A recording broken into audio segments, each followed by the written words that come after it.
Кызы менен такси кызматында иштеген Нурилла Мухаммеджанов буга чейин мага карата коркутуулар болуп жатат деп кайрылган эле.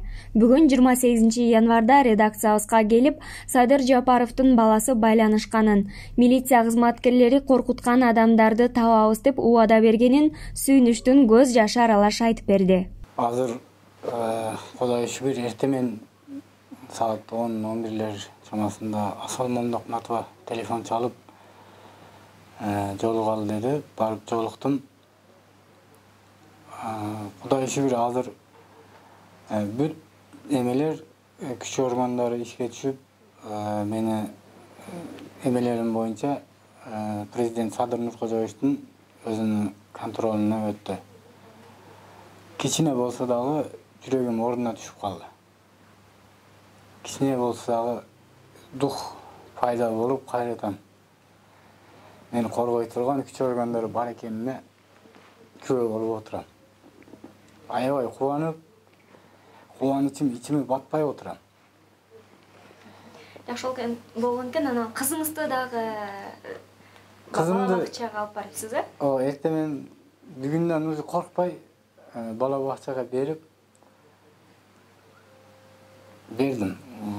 Кудай буйрса, кызыма, өзүмө эчтеке болбойт деген үмүттөмүн. Мага мен башында бул күч органдарын жаман көрүп, мындай бездейсе болуп атат деп жүрүп, мындай жаман ойдо жүрдүм да. Азыркы учурда ушундай сүйүнүп отурам. Булар жок болсо, бардак ичип кетет экен бардыгы. Булар баары эле жакшы экен. Анткени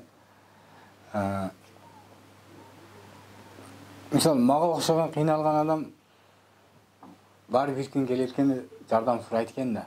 Жардам сурай турган жерим. Мисалы, азыр мени тууганым жок, же ата-энем жок Бишкекте, же бир таанышым деле жок да. Бирок барып арыз жаздым. Элге рахмат, ушу күч органдарына рахмат. Өзүнүн эмесине алып, полный контролуна алган Садыр Нуркожоевичке чоң рахмат. Сизди коркутуп аткандарды табабыз, жазалайбыз дешти? Ооба, сөзсүз табабыз деди. Сөзсүз табып, аларды Кыргызстандын мыйзамы боюнча жазага тартарларын айтты. Буйрса жакшы болот деген үмүттөмүн. Мен ойлогонмун, жана президентке кат жазгандан кийин бүт кысым көп болуп кетти да.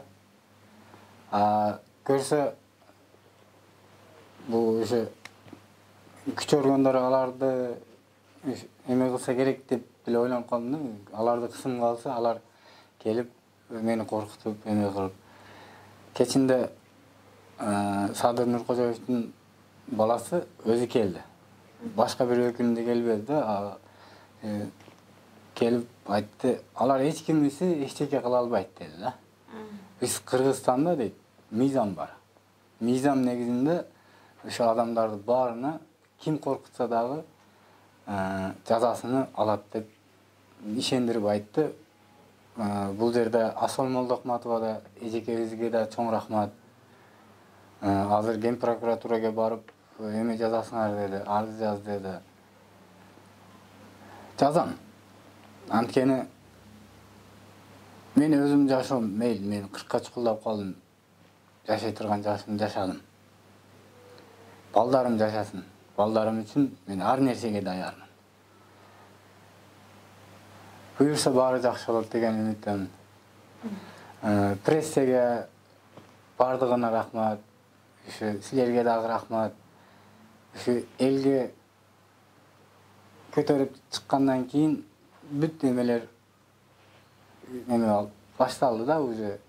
Кудай буйрса, алар мени коркутуп аткан адамдар. Балким көрүп атат, балким угуп атат.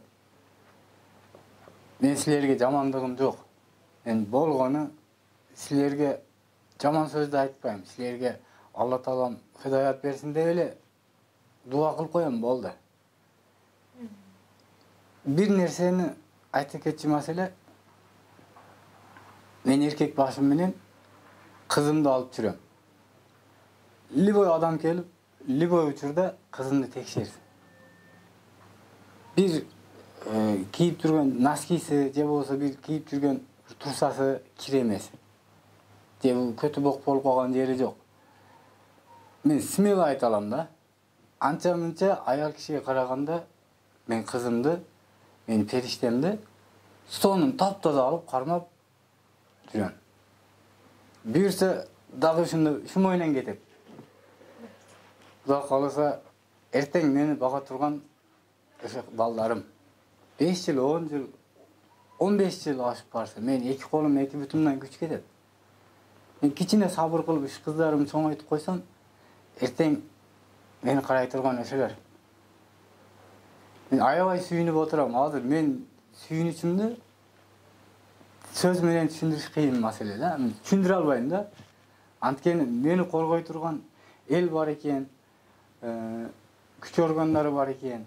Чоң рахмат. Эгер мурда силер жөнүңөрдө абрүйүңөргө шек келтирип, силерге ишенбей иш кылган болсам, мени кечирип койгула. Баары жакшы болот буюрса. Кыргызстаныбыз өнүгөт. Bir gün gelip daha Kırgızistan son bol önüp кетебиз.